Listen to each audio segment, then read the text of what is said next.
پرانے وقتوں کی بات ہے۔ ایک گاؤں کے کنارے ایک سرسبز جنگل تھا۔ گاؤں میں زینب نام کی ایک نیک دل اور رحم دل لڑکی اپنی دادی کے ساتھ رہتی تھی۔ اس کا دل ہر وقت اللہ کے ذکر میں مشغول رہتا تھا اور وہ ہمیشہ دوسروں کی مدد کرنے کی کوشش کرتی تھی۔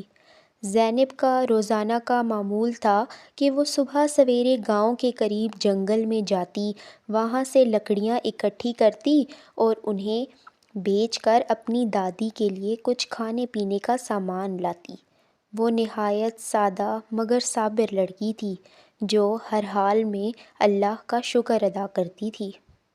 ایک دن جب زینب جنگل میں لکڑیاں جمع کر رہی تھی، اچانک اس کی نظر ایک جھاڑی کے پاس ایک زخمی سانپ پر پڑی۔ وہ زمین پر پڑا سسک رہا تھا۔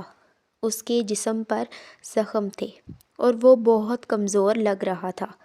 زینب پہلے تو گھبرا گئی مگر پھر اس نے دل مضبوط کیا اور اللہ کا نام لے کر سانپ کے قریب گئی۔ لوگ سانپ دیکھ کر ڈر جاتے ہیں اور اسے مارنے کی کوشش کرتے ہیں، مگر زینب کو اس پر ترس آ گیا۔ اس نے اپنی چادر کے ایک کونے سے سانپ کو آہستہ سے اٹھایا اور ایک درخت کے سائے میں رکھ دیا۔ پھر وہ جلدی سے گاؤں لوٹی اور وہاں سے شہد اور جڑی بوٹیاں اور پانی لے کر آئی۔ اس نے سانپ کے زخموں پر نرمی سے شہد لگایا اور پانی پلایا۔ چند دن بعد زینب کی دیکھ بھال سے سانپ کے زخم بھرنے لگے اور وہ آہستہ آہستہ بہتر ہو گیا۔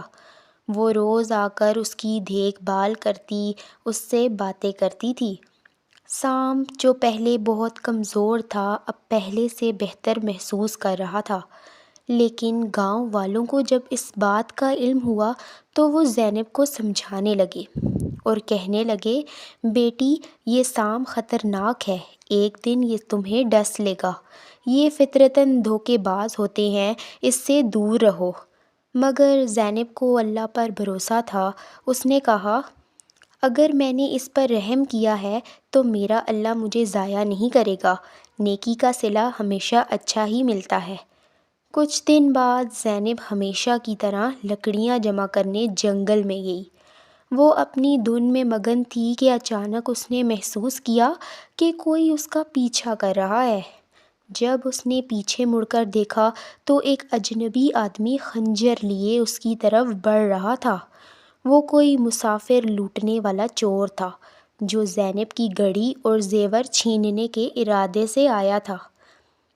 زینب خوفزدہ ہو گئی، اس کے قدم پیچھے ہٹنے لگے، مگر چور تیزی سے اس کی طرف بڑھنے لگا۔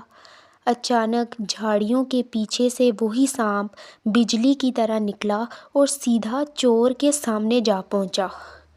چور حیرت اور خوف سے پیچھے ہٹنے لگا۔ اس سے پہلے کہ وہ کچھ سمجھ پاتا، سانپ نے ایک خوفناک انداز میں حملہ کیا اور اس کے سامنے خطرناک انداز میں کنڈلی مار کر کھڑا ہو گیا۔ چور خوفزدہ ہو گیا اور اپنی جان بچانے کے لیے بھاگ کھڑا ہوا۔ زینب حیرانی سے سانپ کو دیکھنے لگی۔ وہ خاموشی سے اس کی طرف بڑھا اور پھر زمین پر بیٹھ گیا، جیسے کہہ رہا ہو کہ میں نے تمہارا احسان چکایا۔